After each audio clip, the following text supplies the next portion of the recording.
करने के लिए उसे अपने अंकल के घर शिफ्ट होना पड़ा। ये सब सुनकर कीफर का शक और गहरा हो जाता है। उसे लगता है कि जे को उसके कजिन ने जानबूझकर उनके क्लास में भेजा ताकि वो जासूसी कर सके। उधर जे को अब भी समझ नहीं आता कि सब उससे नाराज क्यों हैं। घर पहुंचकर वो एरिस से पूछती है, लेकिन वो कुछ भी बताने से मना कर देता है। जे और भी कंफ्यूज हो जाती है। नेक्स्ट डे स्कूल में फिर वही सीन रिपीट होता है। क्लास खत्म होते ही सारे बच्चे बाहर चले जाते हैं और जे को अंदर लॉक कर देते हैं, ये सोचकर कि वो अकेली क्लास साफ करेगी। जे उनकी बातें सुन लेती है और समझ जाती है कि सब उसे क्लास से बाहर करने की कोशिश कर रहे हैं, लेकिन इस बार जे पीछे हटने से मना कर देती है। तभी कीफर अंदर आता है और पूरी डस्टबिन का कचरा फर्श पर गिरा देता है। यहाँ तक कि वो कचरा जे पर भी फेंक देता है, लेकिन जे गुस्से में आकर डस्टबिन पकड़ती है और सारा कचरा नीचे फेंक देती है। कहती है, अगर मैं साफ करूंगी तो तुम भी करोगे। दोनों के बीच झगड़ा शुरू हो जाता है। इतने में यूरी एंट्री मारता है क्योंकि उसे डर है कि कीफर मारपीट न शुरू कर दे। वो कहता है, अगर प्रिंसिपल को पता चल गया तो दोनों स्कूल से बाहर हो जाओगे। उसकी बात सुनकर कीफर मजबूरी में अपना अहंकार छोड़कर जे के साथ सफाई करने लगता है। जे को पहली बार लगता है कि उसने कीफर को सही मायने में हरा दिया है। नेक्स्ट डे जे अपने कजिन की कार में बैठकर स्कूल जाती है, लेकिन बीच रास्ते में CIN दिखाई देता है। जय तुरंत कार से उतर जाती है और उसके साथ चलने लगती है। वो नोटिस करती है कि CIN के चेहरे पर चोट के निशान हैं। पूछने पर वो बताता है, वो लड़के जिनसे सुबह झगड़ा हुआ था वो सब मुझ पर टूट पड़े। मैं अकेला था तो हार गया। जय उसे सब कुछ बता देती है कि क्लास में क्या क्या हुआ और कैसे सबने उससे मुंह मोड़ लिया। फिर वो डरते डरते पूछती है, क्या तुम भी मुझे छोड़ दोगे? CN मुस्कुराकर कहता है, अगर कोई मुझसे पूछेगा तो मैं बोल दूंगा कि मुझे पता ही नहीं था कि तुम एरीज के साथ रहती हो और मैं तो तुम्हारा साथ नहीं छोड़ूंगा। जय का दिल पहली बार हल्का हो जाता है। दोनों साथ में क्लास में एंट्री करते हैं, लेकिन अंदर का माहौल और भी शॉकिंग होता है। कीफर एक बॉक्सर स्टूडेंट से भिड़ रहा होता है। शर्त ये थी, जो जीतेगा वही क्लास का नया लीडर बनेगा। लड़ाई इतनी जबरदस्त थी कि क्लास का माहौल पूरी तरह बदल गया। जे को गुस्सा आता है और वो जोर से चेयर पटककर सबको रोक देती है। फिर वो कहती है, इस तरह लड़ाई करके क्यों डिसाइड कर रहे हो? सही तरीका है इलेक्शन, वोटिंग होगी और जो जीतेगा वही लीडर। सबको उसका आइडिया अच्छा लगता है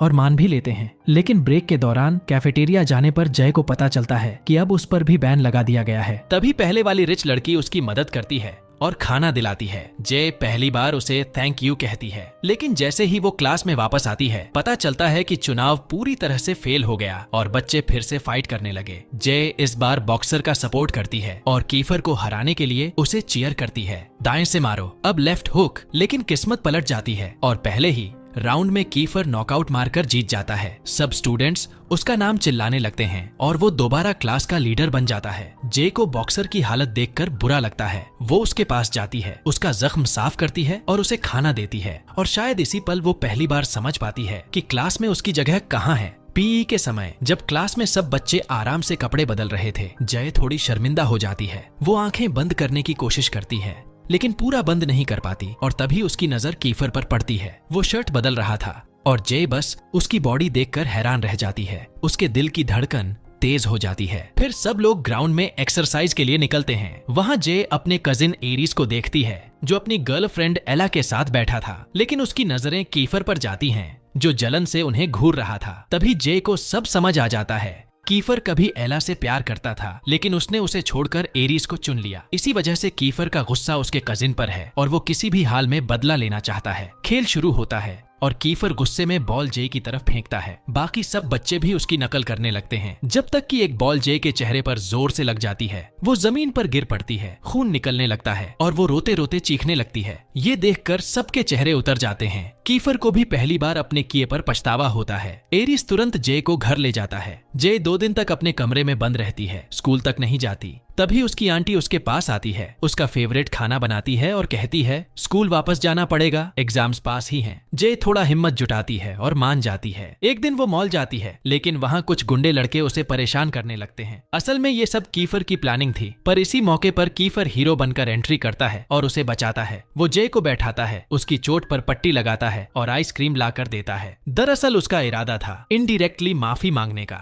जे के दिल में पहली बार कीफर के लिए कुछ फीलिंग्स पैदा होती हैं, लेकिन वो खुद को रोकती है। वो कहती है, मैं तभी माफ करूंगी जब तुम दिल से सॉरी बोलोगे। लेकिन कीफर का ईगो इतना बड़ा कि वो साफ मना कर देता है। जय गुस्से में वहां से निकल जाती है। लेकिन आइसक्रीम उठाना नहीं भूलती। पैसे तो तुम्हारे ही लगे ना, मैं क्यों छोड़ूं। अगले दिन स्कूल में जे बाथरूम में कपड़े बदल रही होती है। तभी कुछ रिच लड़कियां अंदर आती हैं और उसके बारे में बकवास करने लगती हैं। ये कितनी बदसूरत है, फिर भी एटीट्यूड दिखाती है। जे अब चुप नहीं रहती। जैसे ही वो बाहर निकलती है, लड़कियां मेकअप कर रही होती हैं और जे गुस्से में उन पर पानी फेंक देती है और भाग जाती है। लड़कियां गुस्से से उसके पीछे दौड़ पड़ती हैं और आखिरकार उसे पकड़ लेती हैं। जे को लगता है कि अब एरिस आएगा और उसे बचाएगा, लेकिन एरिस सीधा बोल देता है, अगर तुमसे गलती हुई है तो माफी मांग लो। लड़कियां और भी बुरा करने लगती हैं। एक रिच लड़की कहती है, तू क्लास ई की है और मैं क्लास ए की, तू मेरी जूती चाटेगी तभी माफ करूंगी। जे का गुस्सा फट पड़ता है, झूठी, पता है ये कहाँ जाएगी, तेरी माँ के पास, और तू जाकर उससे चटवा लेना। पूरा माहौल गर्म हो जाता है। लड़कियां उसे मारने के लिए आगे बढ़ती हैं, लेकिन तभी कीफर और उसकी गैंग एंट्री मारते हैं। वो कहते हैं, जिसने भी जे को हाथ लगाया उसका मुंह तोड़ देंगे। लड़ाई शुरू हो जाती है। जे भी बीच में उतरती है और उस रिच लड़की को थप्पड़ जड़ देती है। इसी बीच एक लड़का गंदा पानी जे पर फेंकने की कोशिश करता है, लेकिन वही बॉक्सर लड़का जिसे जे ने पहले मदद की थी, सामने आकर उसे बचा लेता है। पानी उसी पर गिरता है। जे उसे देखकर हैरान रह जाती है, क्योंकि उसने जान की परवाह किए बिना उसे बचाया। वो जे को वहां से निकाल देता है और खुद चोट खाता है। बाद में जे हॉस्पिटल जाती है, उस बॉक्सर को मिलती है और दिल से थैंक यू कहती है। लेकिन उधर यूरी और कीफर की मीटिंग हो रही होती है। यूरी कहता है, हमारी सारी ट्रिक्स फेल हो गईं। जे अब भी क्लास में टिकी हुई है। कीफर ठंडी मुस्कान के साथ जवाब देता है, अब मैं उसे प्यार में फंसाऊंगा, फिर उसका दिल तोड़ दूंगा। यही होगा मेरा बदला एरिस से। और ये सुनकर यूरी चौंक जाता है, क्योंकि अब जे अनजाने में कीफर की डेंजरस प्लान का हिस्सा बनने